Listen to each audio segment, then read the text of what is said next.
Yo, what's good, everybody? Welcome back to the Bandwagon Sports YouTube channel.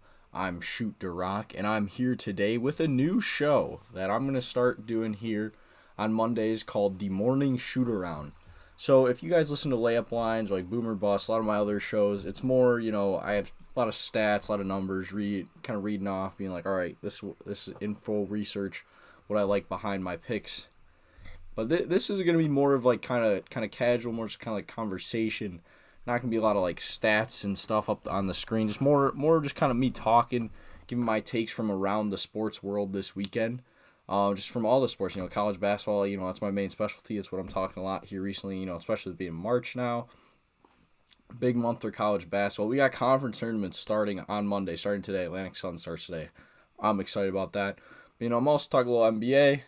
And then NHL, I'm big hockey guy, but I haven't really talked a whole lot of hockey on this channel, but I enjoy talking hockey. So this video, on Monday is gonna be kind of more just my takes from around the sports world, just kind of stuff I was watching, what I think, and kind of just giving you guys, some conversations you can start, with people you interact with here on Monday or here early in the week, just kind of stuff to talk about.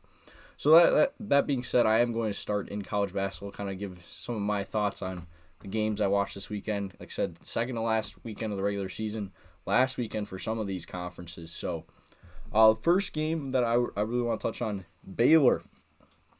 They beat Kansas at home, 82-74. That was a really good game that I was watching. But really, the takeaway for me is just Kansas this year, man. This team. Bill Self, still a good coach, but this Kansas team just is not as good as they are in past years. They're still going to be a 3 seed, but 0-2 week. Like I said, early in the week I tweeted out BYU went into Kansas and like silenced the crowd there. I don't think I've ever seen that happen. In my lifetime. Kansas is always just so dominant. But they didn't really have it going for them this week. They weren't able to go on the road and get a win like I was hoping they would. But Baylor, nice win by them. Really good game from them. That's a statement win for them. The Bears are ranked 15th in the country. They're probably gonna be a top 3 seed. Kansas right now, Kansas is probably also fighting to be a 3 seed. And like I said, that's kind of crazy, just how much, this is considered a down year for them. They're 21-8, like 7 and I forget what their record is in conference. Let me pull that up here really quick. In the Big 12, they are. See, it doesn't say, bro. I thought ESPN said it right away. I don't know. I can't count, but like let's count this here. 1, 2, 3, 4, 5, 6, 7 losses in the Big 12. That's almost unheard of from Kansas. And like I said, 2 this week, including a loss at Fog Allen at home. They're still a team, like they're probably going to be a second weekend team, but I don't know, maybe not. Maybe they get bounced. Last year they got bounced by Arkansas in the round of 32. I just don't know what it is, man. Like you added a transfer in Hunter Dickinson. I guess like he's just really not that good. Let me look at this box score here. KJ Adams plays 35 minutes, only 6 points though. Yeah, Hunter Dickinson still like 20. Kevin McCullough had a good game. Yeah, that's the thing. They have so many guys from like last year. Maybe not so many, but like McCullough, Harris, and KJ Adams still there. This Furphy guy, he's been all right. Only 6 points. Yeah, 1 of 5 shooting. Not a great day from him. And then like the bench, they essentially get nothing off the bench. That's really what's doing them in this year. Is they just do not have depth like they have in years past. And then the Bears, on the other hand, Steve's Missy, he's been playing really. I really like him for Baylor. He's been a big player for them. He had 17 points in that game, 18 for Nunn as well, and then Jacoby Waltz with them. Jaden Nunn with, what did I just say, 15? No, Jaden Nunn had 18, Jacoby Waltz at 19 or at 11. Ray J Dennis had 19. So yeah, pretty good game. Baylor didn't get a bunch from their bench either, but solid game from their starters. Kansas just didn't really get that as much. So I don't really know. I don't know if I really just have a take here. I guess my take is maybe don't be as high on Kansas as you have been in past years, even though they're still going to be like a 3. If you're a casual basketball fan, don't really follow college basketball, just watch more in March. Do not be as high on Kansas as you usually are, even though they're ranked pretty high. Another big win on the weekend, Creighton with an 89-75 win at home against Marquette. Another top 10 battle or top 25 battle there. Creighton ranked 12th. Marquette was ranked 5th. Marquette also is a big game. They got UConn coming up on Wednesday, so maybe looking ahead a little bit. But I mean, Omaha's not an easy place to win. Creighton's a team that I think they could go deep in the tournament. I mean, again, don't know how bold of a take that is. They're 12.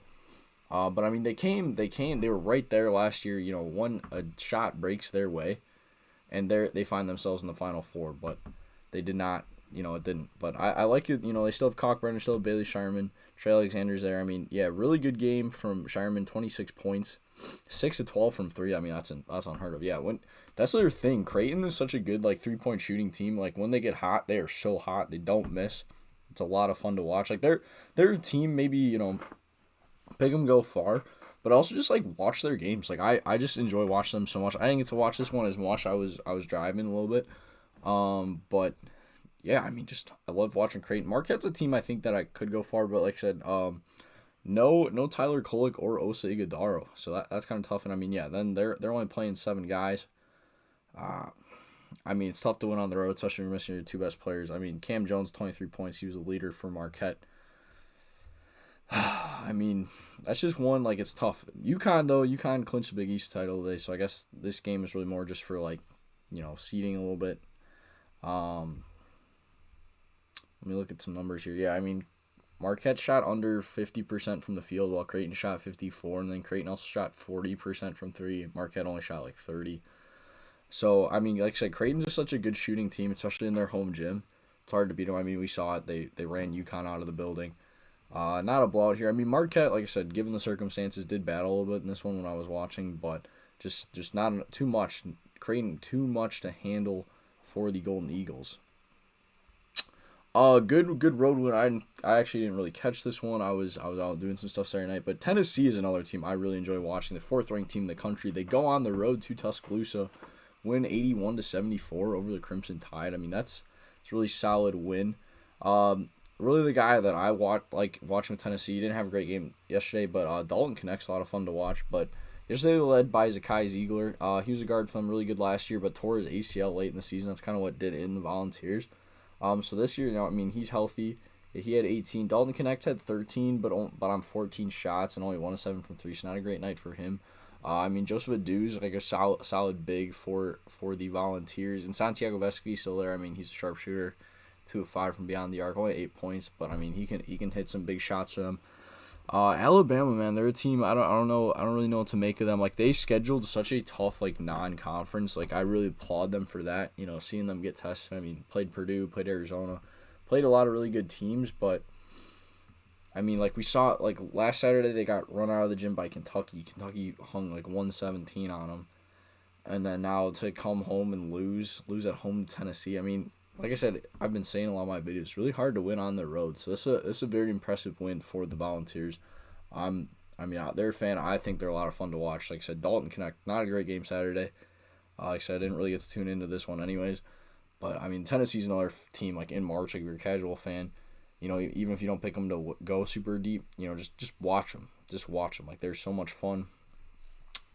Let me just kind of look through here some of the other games I watched. Oh, again, didn't catch a bunch of this one, but Illinois heads on the road to Wisconsin, wins 91-83. The Badgers have fallen off a cliff. They're 2-7 in their last 9 games. This was a team that was ranked 6th in the country. Me and Matt did that Boomer Bust preview. Badgers were ranked 6th, hosting number 2 Purdue, and a couple shots go their way, couple breaks, they could have won that game, but just since they've just been absolutely downhill. Marcus Damask, another fun guy to watch, plays really well for Illinois. Had 31 points. He just has some really nice moves. He got a nice left hand, backed some guys down, had some good moves. So Illinois is a team I don't know what to make of them, because they have nice wins like this, but then they also have occasional stinkers, losing at Northwestern. I mean, I guess that's your rival. Let me kind of look. Yeah, Illinois is 22-7 this year, 2nd in the Big Ten. I mean, they're not going to catch Purdue. They do play Purdue this upcoming week, though. Oh, that's on Tuesday. I forgot. I was thinking that was next weekend. No, they play Purdue Tuesday, so that should be a good one. But yeah, I mean, they'll have games they lost at Michigan State, lost at Penn State. Yeah, lost at Northwestern, like I mentioned. Lost at home to Maryland. I forgot about that one. Yeah, that was a bad loss. So that was the one I was really thinking of. So I don't know. At times they kind of show flashes. They also just do not play. They're not a great defensive team. I mean, like I saw, like what I say, the final score of that one was 91 to 83. Like that's a very high scoring game, especially for the Big Ten. The Big Ten is a very like defensive conference, like more like bigs, like traditional like slow basketball. So I mean, they can get up and down the floor and score, which you need in March, but to give up 83 points to a struggling Wisconsin team, maybe not great, but I mean, a win's a win. So that's a good win for the Fighting Illini. I'm trying to think here. I mean, I watched a lot of Duke, because I'm a Duke fan. Bet on Duke. Just absolutely dominant. I mean, that's just kind of crazy how college basketball is. Like, Virginia scored 48 points. Like, they got it together in the second half. Duke blew them out.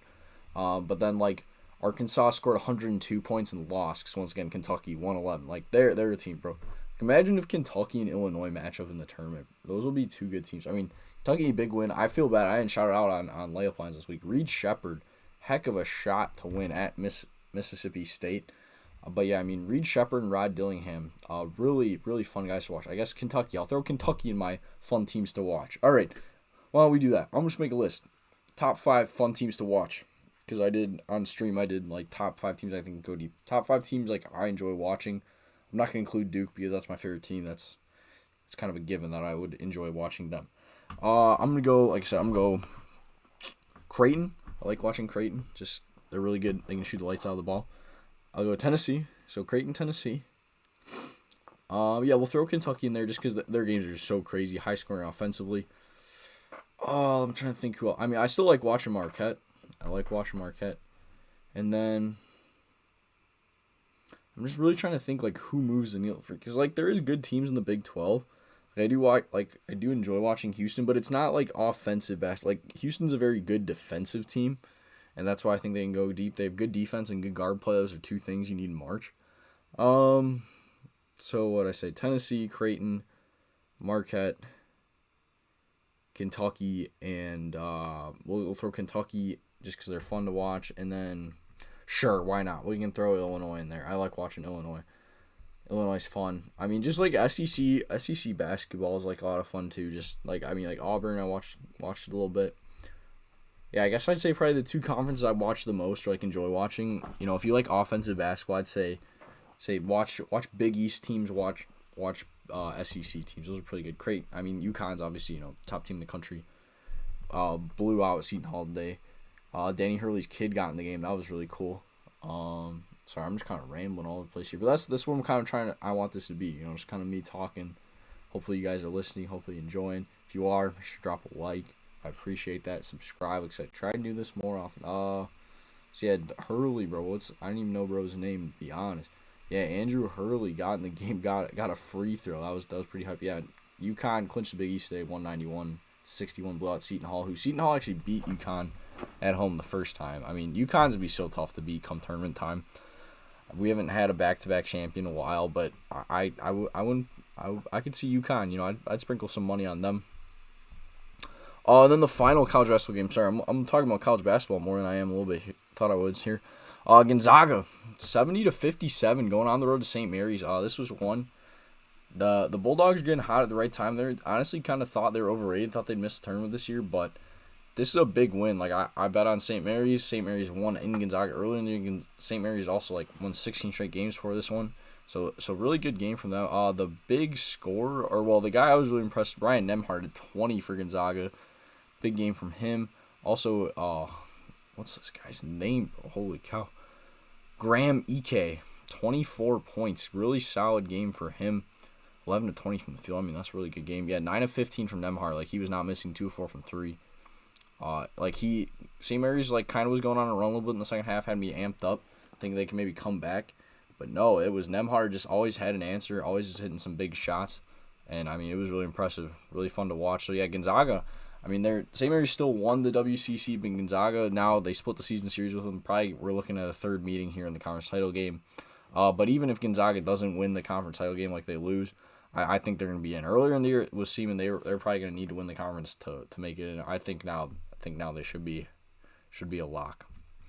But then, honestly, what may be the biggest storyline of the college basketball weekend came in the women's game.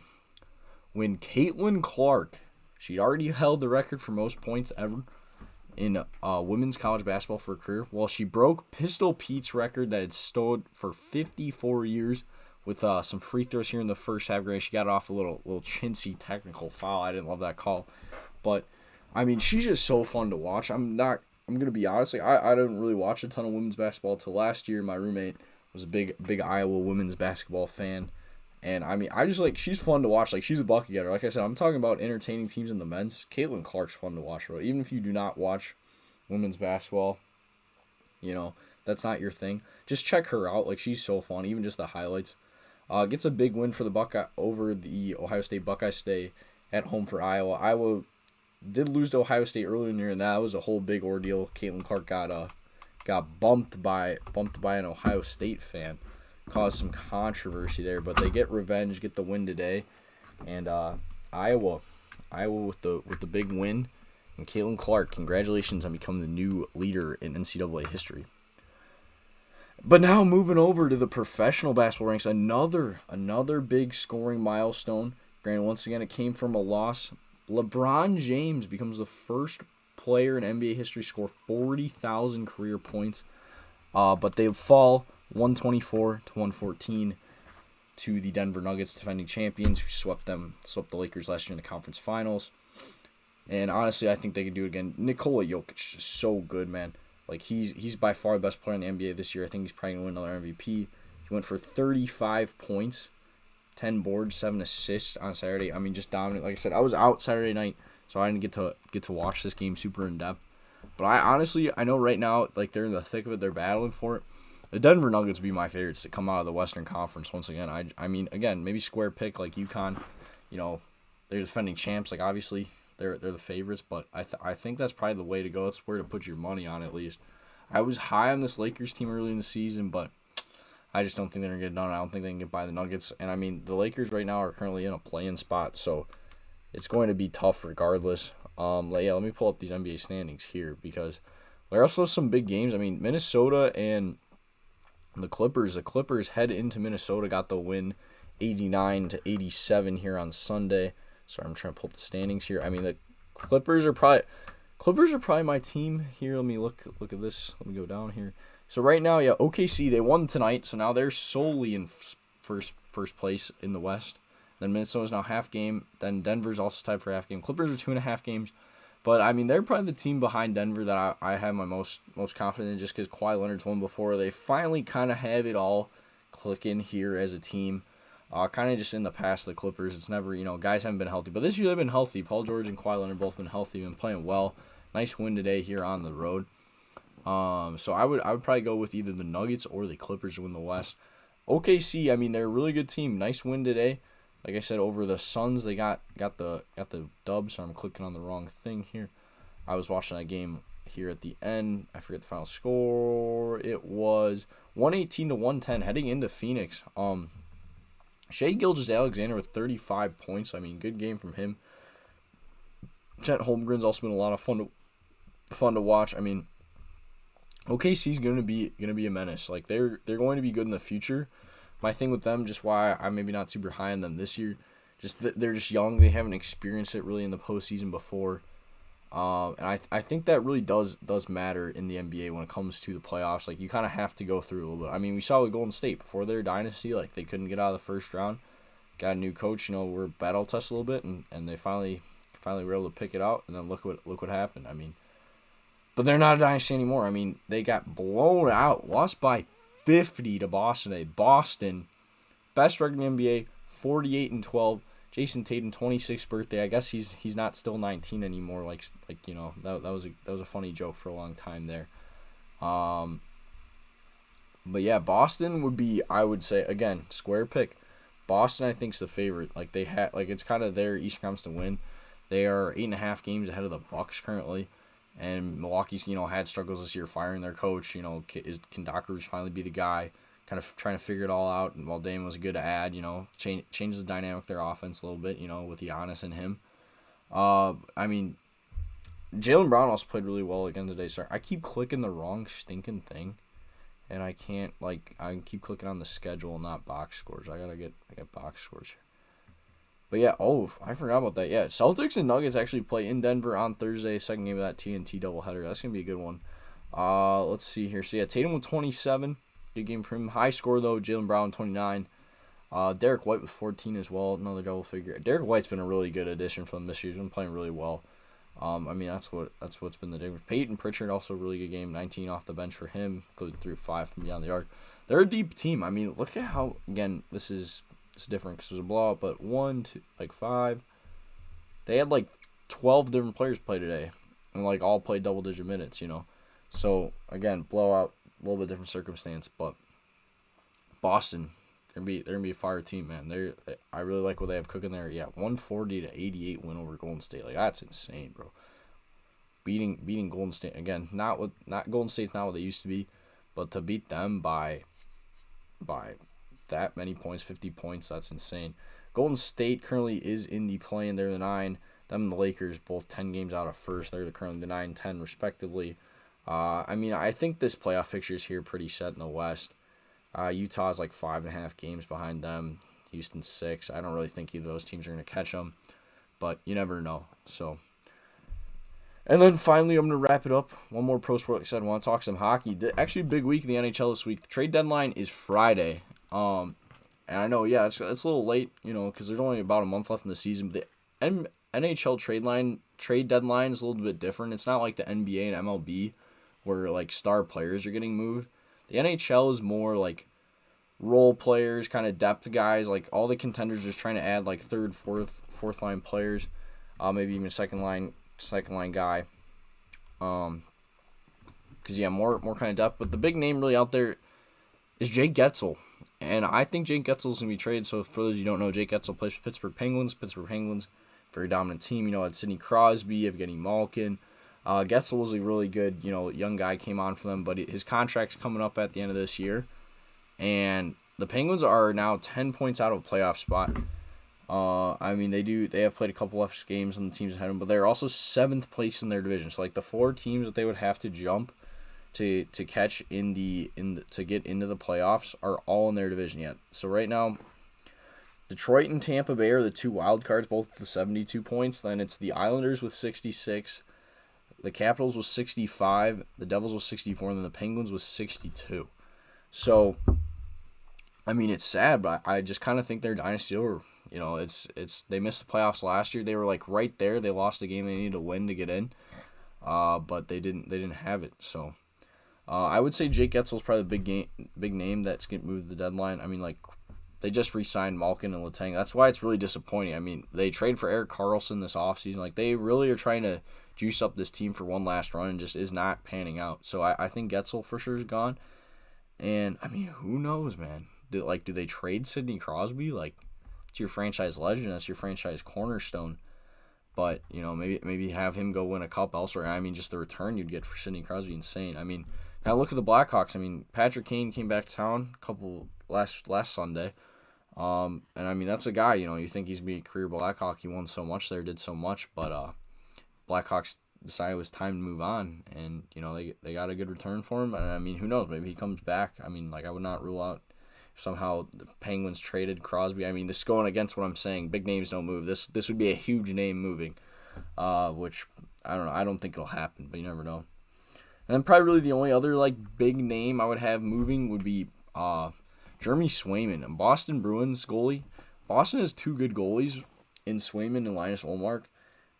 And right now, I mean, they're 2 points behind Florida for first place in the Atlantic. So pretty close, tight game there. But I mean, I think just you kind of need in the playoffs for NHL, what it comes down to is you ride the hot hand in goaltending, and the teams that go deep have good goalies who get hot at the right time, win some big games. So I just think having 2 goalies would be a little silly. Rather get some more depth and try to win there. But yeah, I mean, I think that really just kind of wraps it up. Like I said, we're getting down to the nitty-gritty here in college basketball season. So, I mean, just keep hope you guys are enjoying the videos. Keep watching the channel. I want to keep talking ball. I love talking ball. If you guys love me talking ball, listening to me talk ball, if you're still here, you must. So make sure to hit subscribe, hit like on these videos you're watching on YouTube. If you're on Spotify, make sure to follow us, rate us 5 stars. We're on Spotify now, for those of you who don't know. So once again, thank you guys so much for listening. These are kind of my takes, stuff you can talk about this weekend. That went down this weekend. I'm going to try to do this now, kind of every Monday morning for you guys. So I'll see you guys for layup lines tomorrow, and then for this video next week. Thanks for watching. Peace.